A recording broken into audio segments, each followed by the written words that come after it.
जो महाराणा प्रताप के आदर्श थे, उन्होंने तो शेड्यूल ट्राइब्स को भी क्षत्रित्व में ढाला। उनकी सेना का सेनापति वो पठान था।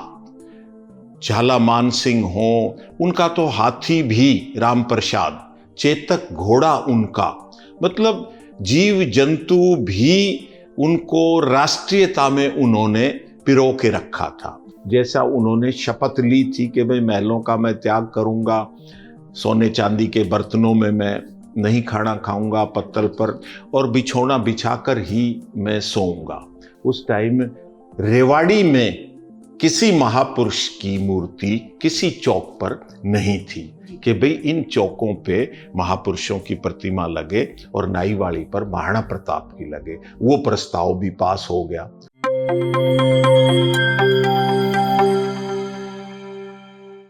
दोस्तों, आज बात करेंगे रेवाड़ी के महाराणा प्रताप चौक की। इस चौक पर स्थापित की गई प्रतिमा की, इसके पीछे के संघर्ष की। हम साथ ही पिछले दिनों 19 जनवरी को रेवाड़ी जिले में व महेंद्रगढ़ में संपन्न हुए आयोजनों पर भी बात करेंगे। हम आपको बता दें कि 19 जनवरी को कृषि एवं किसान कल्याण मंत्री श्याम सिंह राणा ने इन कार्यक्रमों में शिरकत की थी। राणा सबसे पहले रेवाड़ी में संपन्न हुए प्रतिभा सम्मान समारोह में पहुंचे थे। इसके बाद उसी दिन इस इलाके के जाने माने राजनीतिक सामाजिक कार्यकर्ता रवि चौहान के गोठड़ा स्थित फार्म हाउस पर उनका जाना हुआ और यहीं से श्याम सिंह राणा सीधे महेंद्रगढ़ स्थित महाराणा प्रताप चौक पर पहुंचे और महाराणा प्रताप की प्रतिमा का अनावरण किया। आज हम आपको बताएंगे कि रवि चौहान ने किस तरह इस प्रतिमा की स्थापना में योगदान दिया, लेकिन साथ ही रेवाड़ी के महाराणा चौक पर स्थापित हुई प्रतिमा का इतिहास भी बताएंगे। यह इतिहास हम नहीं बल्कि राजपूत सभा, रेजांगला शौर्य समिति व महाराणा प्रताप जयंती समिति सहित क्षेत्र के विभिन्न सामाजिक संस्थाओं से जुड़े नरेश चौहान एडवोकेट बताएंगे। हमारी साथ ही शैली शर्मा ने उनसे विस्तार से बात की है। आइए पहले दोनों की बातचीत सुनते हैं। दोस्तों, आज हमारे साथ है महाराणा प्रताप जयंती समिति के अध्यक्ष नरेश चौहान जी। आज हम इनसे महाराणा प्रताप जी के बारे में जानेंगे और यहाँ रेवाड़ी में महाराणा प्रताप चौक की हिस्ट्री के बारे में जानेंगे। सर, सबसे पहले एनजेपी पर आपका स्वागत है। धन्यवाद। मैं भी, आपने इस मुद्दे को लिया, महाराणा प्रताप जी को स्मरण किया एनजेपी ने, तो मैं समिति की तरफ से और सभी दर्शकों को भी आपको इसके लिए साधुवाद देता हूँ। सर, ये बताइए, जो 19 जनवरी को पुण्यतिथि का कार्यक्रम था, उस पर कैसे क्या आयोजन हुआ, क्या क्या कार्यक्रम हुआ, कौन मुख्य अतिथि रहे, उनके बारे में बताइए। देखो शैली जी, हमारा ये आज से नहीं, एक किस्म से 1978 में मैंने वकालत की, तो सामाजिक सरोकार से, क्योंकि डॉक्टरी का पेशा, वकालत का पेशा, ये मिशनरी जॉब रहे हैं। बेशक अब ये नोट छापने की मशीन हो गए हों, लेकिन परिवार के संस्कार, हमारे दादाजी 3 योजना लगातार आज़ादी के बाद सरपंच रहे गांव के, पिताजी पहले स्नातक थे हमारे गांव के, तो दादाजी की इच्छा थी कि भाई घर में, परिवार में कोई वकील होना चाहिए। तो मैंने तो वकालत को उस मिशन के तहत अडॉप्ट किया।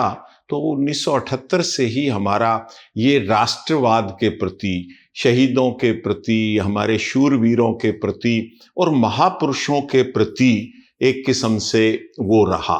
रेवाड़ी जब जिला, ये कौन सी पुण्यतिथि? 428वीं पुण्यतिथि थी ये। रेवाड़ी जब जिला भी नहीं था, तो महेंद्रगढ़ हमारा जिला होता था, तो महेंद्रगढ़ राजपूत सभा के महासचिव के नाते भी मेरा वहाँ भी कार्यकाल रहा और वहाँ भी हमने सतनाड़ी में भी, खोड़ में भी जगह जगह महाराणा प्रताप की जयंतियाँ और इनको स्मरण किया। लेकिन 1993 में हमने एक किस्म से ये महाराणा प्रताप जयंती समिति का गठन किया, और ये खाली राजपूत समाज ही नहीं, सर्व समाज समिति में हमने सर्व समाज को रखा। जो महाराणा प्रताप का चरित्र था, जो महाराणा प्रताप के आदर्श थे, उन्होंने तो शेड्यूल ट्राइब्स को भी क्षत्रित्व में ढाला। उनकी सेना का सेनापति वो पठान था। झालामान सिंह हो, उनका तो हाथी भी राम प्रसाद, चेतक घोड़ा उनका, मतलब जीव जंतु भी उनको राष्ट्रीयता में उन्होंने पिरो के रखा था। उसी भाव को लेके हमने यहाँ समिति का गठन किया और नगर पालिका को प्रस्ताव दिया। नगर पालिका ने प्रस्ताव स्वीकार किया और ये एक बहुत उबड़ खाबड़, कभी आप इतिहास खंगालना, यहाँ के फोटोग्राफ अगर मिल जाए तो आप देखना कि कितनी बेढंगी जगह थी ये, मतलब एक्सीडेंट जोन था ये, जिग जैग। लेकिन समिति का जैसे ही एक शुरुआत हुई, कैप्टन उस टाइम मंत्री था, 92 में ही बन गया था, तो 93 में इसका हमने शिलान्यास किया। सरवण सिंह डीसी थे, तो वो सरवण सिंह डीसी का एक किस्म से लास्ट शिलान्यास था इस चौक का। अब हमारी समिति के उद्देश्य में है कि हम हर साल महाराणा की पुण्यतिथि और जयंती मनाएंगे। इसके अलावा भी अन्य महापुरुषों के भी और सामाजिक सरोकार के काम करेंगे। लेकिन इसको हम 1993 से निरंतर पुण्यतिथि और जयंती मनाते आ रहे हैं, और जयंती भी हम हिंदी तिथि अनुसार ज्येष्ठ शुक्ल तृतीया को मनाते हैं। उसकी अंग्रेजी कैलेंडर के हिसाब से हर साल तिथि बदल जाती है। इस बार 29 मई को है जयंती। तो सुबह हवन यज्ञ वैदिक रीति से आचार्य सुखदेव आर्य और विदुषी हमारी साध्वी पुष्पा शास्त्री थी, और उसके आयोजन के एक किस्म से यजमान हमारे महाशय अनंगपाल सिंह और उनकी धर्मपत्नी श्रीमती दर्शना चौहान वो थी। और हवन यज्ञ के बाद हमारा प्रतिभा सम्मान समारोह था एक किस्म से, और प्रतिभा सम्मान में भी हमने अक्सर एकेडमिशियन बच्चों को कि भाई ये मेरिटोरियस हैं, इसको ये मिला, इसने, उनको करते हैं। अब के हमने थोड़ा सा लीक से हटके कि महाराणा के आदर्शों अनुरूप जो युवा पीढ़ी या जो लोग काम कर रहे हैं उनको हमने सिलेक्ट किया। जैसे तलवारबाजी में कोई बच्चे आ रहे हों, शूटिंग में, भाला फेंक में, स्पोर्ट्स में भी वो एक्टिविटीज को हमने ज्यादा वो किया जो अब विलुप्त होती जा रही हैं और जिनकी आवश्यकता आज समाज को है। तो वो चीज हमने ली, और उसके साथ साथ सामाजिक सरोकार का भी, स्वच्छता अभियान का भी। अब महाराणा प्रताप ने जंगलों की खाक छानी, घास की रोटियां खाई, तो वहां भी उनका साफ सफाई पर निश्चित रूप से ध्यान रहा होगा कि जहां भी आदमी बैठता है, भोजन करता है, चाहे पत्तलों में उन्होंने भोजन की, जैसा उन्होंने शपथ ली थी कि भाई महलों का मैं त्याग करूंगा, सोने चांदी के बर्तनों में मैं नहीं खाना खाऊंगा, पत्तल पर, और बिछौना बिछाकर ही मैं सोऊंगा। तो वो प्रतिभाओं को हमने सम्मानित किया था। श्याम सिंह राणा जी आए थे, मंत्री आए थे महेंद्रगढ़ में भी, रेवाड़ी में भी। थोड़ा उस कार्यक्रम के बारे में बताइए। हाँ, मुख्य अतिथि के रूप में हमने कृषि मंत्री श्याम सिंह राणा जी को बुलाया था, और वो इसलिए भी बुलाया क्योंकि 2000 के बाद 24 साल बाद हरियाणा मंत्रिमंडल में किसी राजपूत को मंत्री पद मिला है।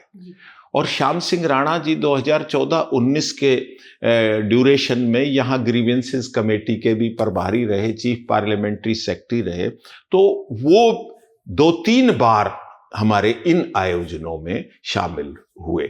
तो उनसे हमने रिक्वेस्ट की, तो उन्होंने ना करने का मतलब ही नहीं था। उनके साथ साथ जो दूसरे राजपूत विधायक असंध से योगेंद्र राणा, दोनों बीजेपी से हैं, तो उनको भी हमने रिक्वेस्ट किया कि आप भी अहिरवाल में देखो, तो वो भी आए थे। ये जो कर्मचारी चयन आयोग बना है हरियाणा का, उसमें भी भूपेंद्र चौहान वजीरपुर के, उनको मेंबर बनाया गया है, तो उनको भी हमने यहाँ बुलाया। और स्थानीय विधायक लक्ष्मण सिंह, वो तो स्वाभाविक रूप से उनको तो वो भी होस्ट भी हैं और गेस्ट भी हैं, इस नाते उनको भी हमने जो रेवाड़ी में महाराणा प्रताप चौक है, कितने साल पुराना है, इसको बनाने का विचार मन में कैसे आया, संक्षिप्त में बता दीजिए। देखो, जब चौक तो बन गया, रामनिवास जी ने इसका नक्शा ही बदल दिया चौक का, और बहुत बड़ी जगह, लोकेशन पहले यही सेट करी थी नहीं, पहले से। वो डीसी साहब ने, हमने तो जो वर्स्ट लोकेशन थी ना, मतलब वो तय करी थी कि भाई बाकी चौराया कोई हमें दे ना दे, ये वर्स्ट है, इसको हम चौक बना देंगे। और वो प्रताप की कृपा ऐसी रही कि ये सबसे सुंदर चौक आज की तारीख में बन गया।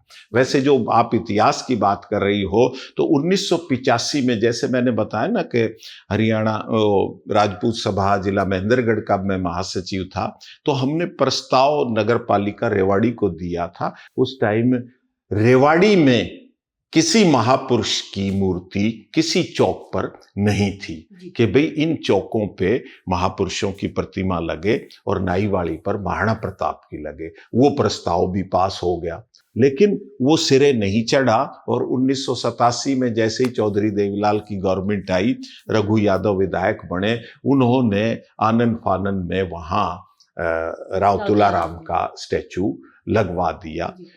तो जब चौक बन गया, उसके बाद यही बात आई कि भाई यहाँ मूर्ति लगवाई जाए। रामनिवास जी ने स्पेशल ड्यूटी लगाई सिटी मजिस्ट्रेट की, और हम 2 दिन जयपुर का जो मूर्ति बाजार है वहाँ हम भ्रमण किया। 50,000 रुपए से लेके 5 लाख तक की मूर्ति, लेकिन वो सब ये जो मार्बल की मूर्तियां थी। अब चौक के ऊपर चेतक पे महाराणा प्रताप हो, कोई शरारत कर दे, कोई टूट फूट हो जाए, तो वो दोबारा लगना मुश्किल हो जाता है। फिर हमें ध्यान आया कि कुरुक्षेत्र में मूर्ति भजनलाल जी ने 1995 में उसका लोकार्पण किया था, लेकिन वो मूर्ति क्या थी, चीफ मिनिस्टर ने, उसमें भी हम हाजिर थे, लोकार्पण तो कर दिया। भजनलाल जी ने कहा, बोले भाई ये तो आपने गलत काम किया। तो आयोजक बोले जी क्या? बोले भाई ये महाराणा प्रताप की मूर्ति नहीं है, वो महाराणा प्रताप भाला लिए हुए खड़े थे। बोले महाराणा प्रताप तो चेतक के बिना अधूरा है जी। तो बोले भाई अब ये तुमने तो लगवा दी, मेरे से लोकार्पण करवा दिया, अब मैं सरकारी खर्चे पर यहाँ चेतक पर सवार वो मूर्ति लगवाऊंगा। तो वो उन्होंने फिर वहां लगवाई। तो हमने वहां भी अप्रोच किया, कुरुक्षेत्र हम गए कि यार ये चौक सूना है, कई साल हो गए हैं, तो ये मूर्ति दे दो। बोला जी मूर्ति तो ये खड़ी है, लेकिन हम देंगे नहीं। वो भाई पैसे ले लो। बोले जी पैसे भी नहीं लेंगे, लेकिन हम मूर्ति नहीं। वो क्यों नहीं लोगे भाई, क्यों नहीं दोगे? बोले जी हमारी बेइज्जती होली बहुत है, हम आपकी बेइज्जती नहीं करवाना चाहते। भाई बात आपकी भी ठीक है। कुदरती कमेटी में एक केहर सिंह काद्यान ईओ शायद वो आ गया, और उसने देखा कि भाई ये महाराणा प्रताप चौक है, इसका कौन धनी ढोली है, ये सूना कैसे है।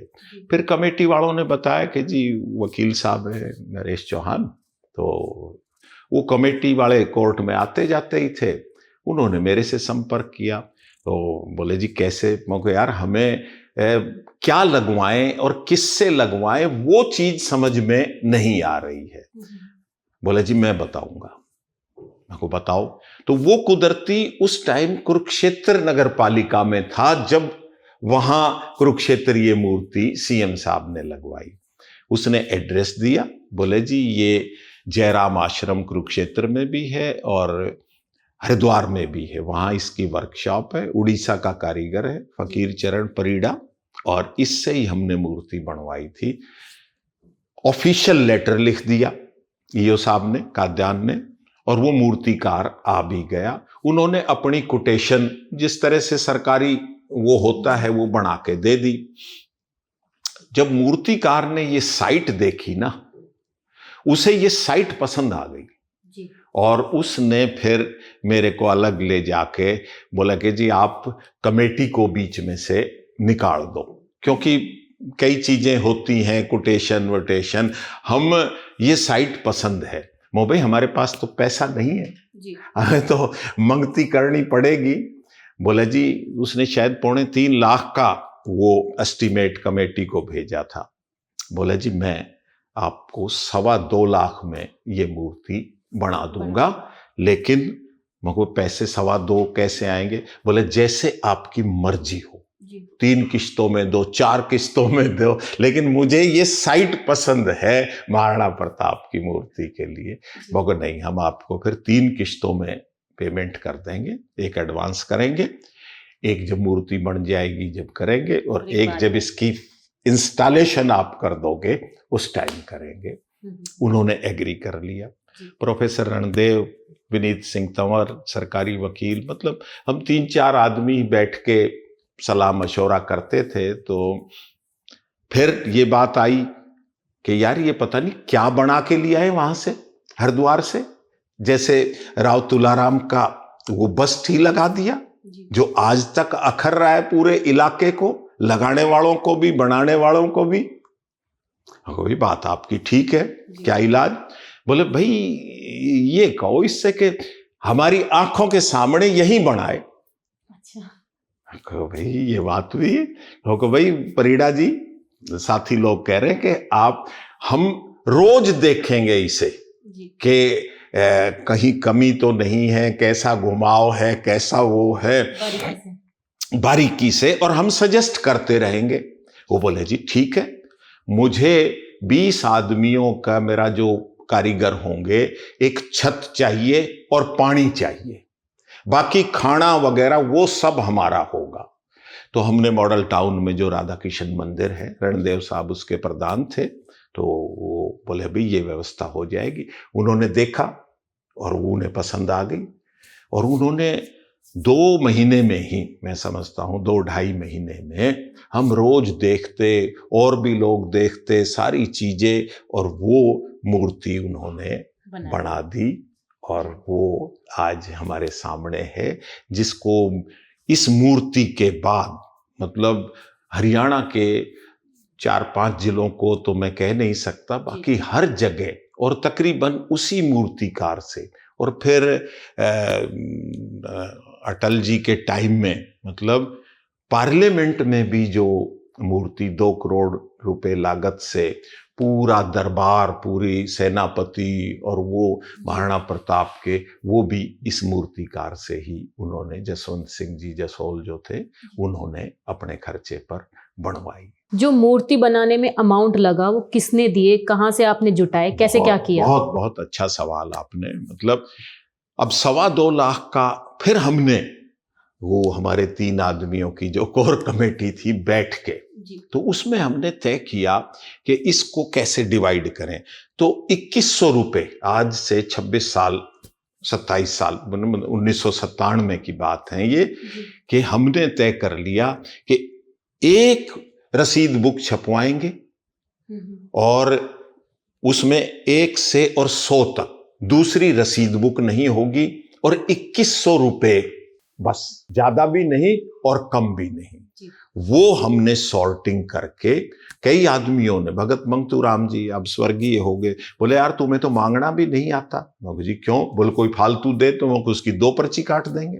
लेकिन उन्होंने, पूर्णचंद भट्टे वाले, वो बोले कि भाई सबसे बड़ी पर्ची, सबसे ज्यादा, मैं को ना, आपके परिवार की 2 काट देंगे। लेकिन भगत मंगतूराम जी ने, उनके पास खान वगैरह थी, निकलते बढ़ते बोले भाई मैं तो दूंगा, और 50,000 रुपए उन्होंने दिए। मतलब फिर हमें 90 में ही ये काम हो गया, 100 तक हम गए भी नहीं।